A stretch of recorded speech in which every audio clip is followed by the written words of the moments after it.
So ngayon guys ay tuturuan ko kayo kung paano gumawa ng diagram gamit ang on delay relay dito sa ating FluidSim MechLab version 6.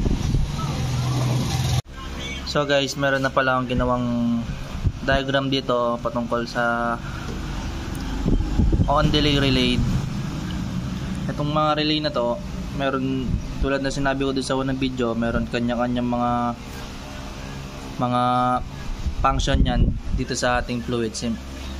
So pagkakaiba lang ng ginawa ko nung una, itong ngayon ay meron mga sariling timer yan. Ang tawag doon ay on delay.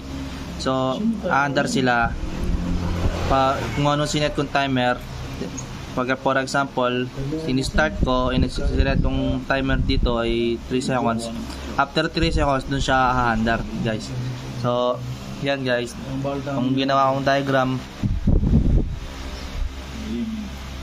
So guys, nakalimutan ko pa lang itong mga nilagay kong brake contact. Itong mga brake contact na nilagay ko dito ay para putulin ang supply patungo dito sa ating O1 para umandar ang ating O2, kasi tulad na sinabi ko doon sa unang video, hindi aandar ang O1 pag ang O2 pag umaandar ang O1.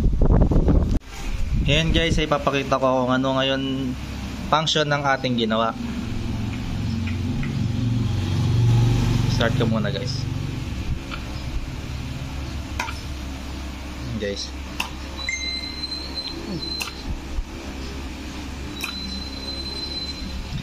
ang ginawa natin ay katulad lang doon sa una nating video, pero ang pagkakaiba lang nila ay gumamit lang tayo ng on delay relay para isa na lang ang ilagay, hindi na siya manual na papaandar rin isa-isa at siya na lang mag-isa ang aandar.